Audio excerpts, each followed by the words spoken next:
You're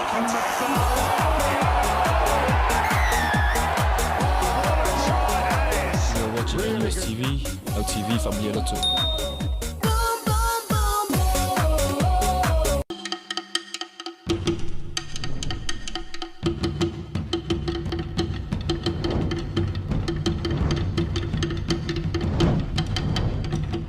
O te whiwhia te whataro whātule nei vaenga o le afiafi. Le afiafi nei o le asotofi. Ia i lau po kalami masani o le whaasaunga o le afiafi. I lunga po kalami whaanga solo. Ia lau NUSTV. Pio na iei po kalami o le whaasaunga. Ia tātou tala noa. Po afu ini me o tupu. Ia au afu ini me a fau. Lo whapeo na tupu tonu o tātou watunu. Ia le anga la o vai tem nei. O alo peo tātou tunu i tā penanga. Ia o le fono telefo i lea le tiakom le la whai me i nei tātou tunu o le masini fau.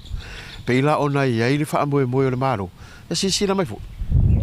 Tau me sina Island Resort. Le ala asauni o ile telen fa mautu ili si vaenga o le tatou fonu. Ia ma isi fo I fontanga e whanga whaia ile. Whatan maro lea. Wa pei o lea ngai mai murinu. Ngai mai ili tau me sina. Ia pei o ina le la fa o ngā tele el fontanga. Ia ai o nisi o le afa peo na nofoi. Nisi o whantani malo. Ia maanga I mai nei ai pei o le autu tonu ale fontanga. Le watu le tau mesina I munu uma I nei tau mesina. Ia ai o le e o tu ai pea le ngā rurue o nu uma mafioanga. Pei la o le inmo ma wina fo tatou pokalame ma pasi mene. Tapena ngā lauri. Ia la ngai o lauri ia lato. O lauri I o sia unu umani. Le o tapena mo le fonteli. Mai ale le ase singa le lauri. So to me tatou whawhiwhianga. Vai foi o tatou pokalame.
Ia te te mai o tātou pokalame nisi na whaafiafianga. Sa vai fo i tātou whaasaunga ne afiafi. Ia whaasawi vili me lo ma tātou whaasaunga. E fo i lau o matapenanga i mo awala. E le ngata ia ai a awala. Le fo i lau toi whai kosi fo i nei. Na ia wha mausali e pea i a te oe rea la tāwani. Ia o lo o iei le leine te aruai. Ia ma le leine e le tau na e aruai. Ia me se foi. Ia o le tu fo i le le mwhaiona e kolosia risi tāwani. Ia matulanga. Ia e te aru sa oi pea. Salo e mamala mai malo ia te tomai. Ai solo mua foi aka ko le mamala mai. Ki ngai ngai ka sot. Ste ko hari wadi ngora wala. Ke mo fai va ngai. Bela ko wadi se wadi ko i maka wadi ba ko di kuda. Ai. Men mai mo.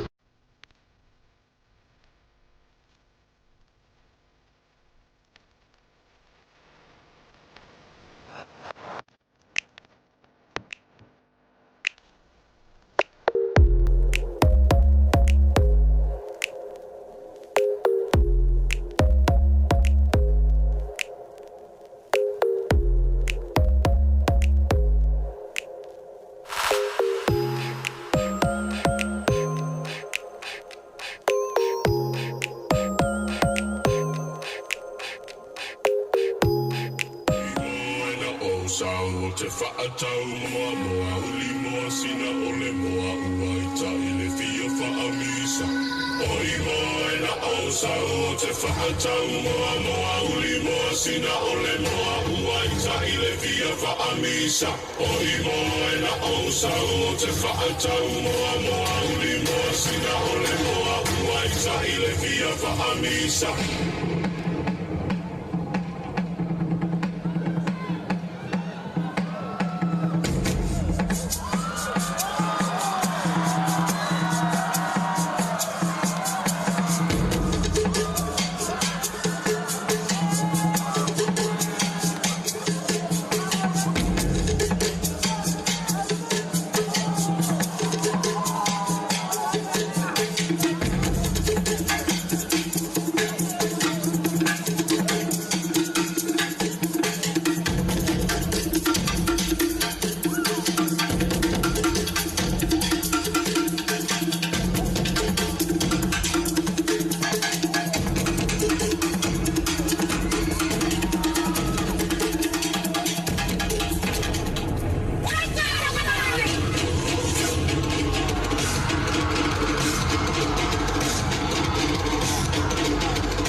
Rose from the underworld Pulotu and declared war against injustice and the suffering of her people.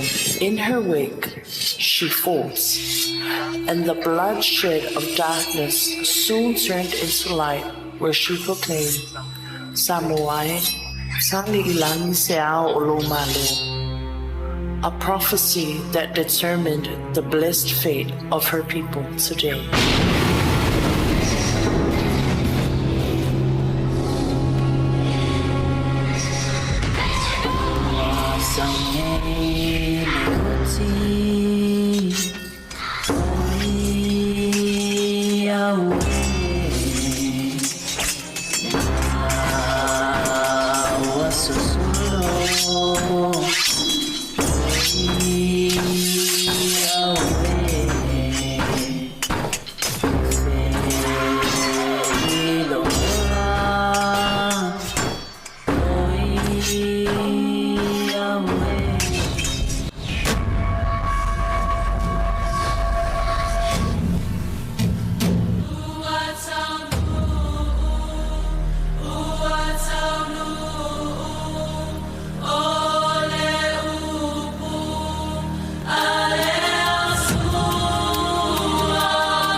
atua le upu, o le atua fo'i le upu. Sa ia te ia le ola, o le ola fo'i, o le malama lama leo tangata.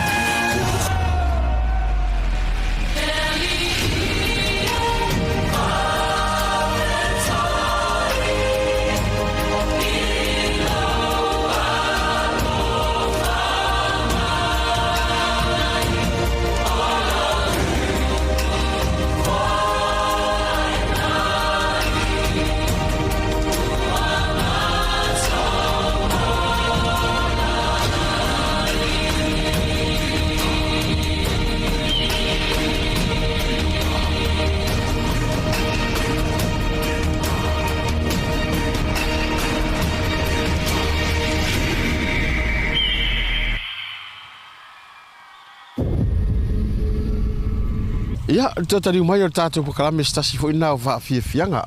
Ia, o le mau o tātou whaasaunga. Ia le anganga lava le i o Samoa. Mo le whaimea teu, ma le whaimea le lei.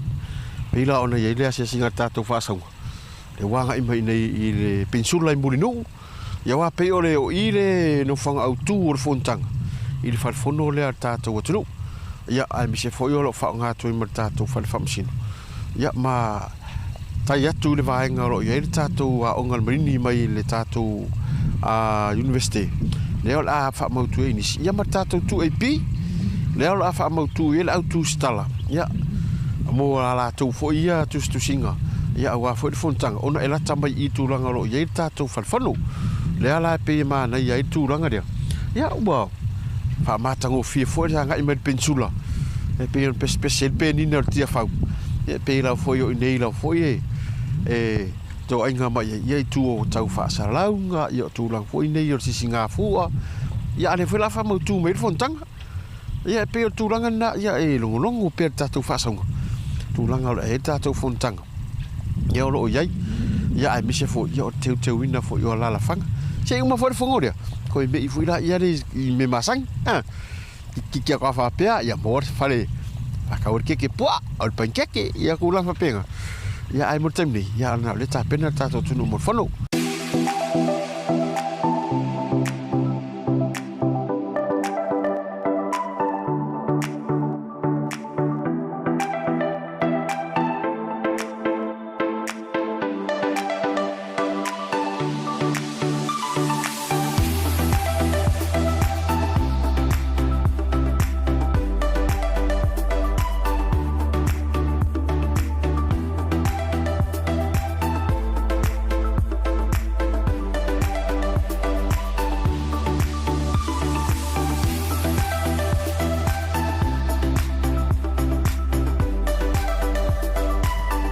Vai for tātou pakalame. Stasi nei o whaafifianga. Ia, toi tariu mai. Pa mai a tātou whaasaunga O Le Afiafi.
Ia nasa me mo stasi na o fa afiafianga.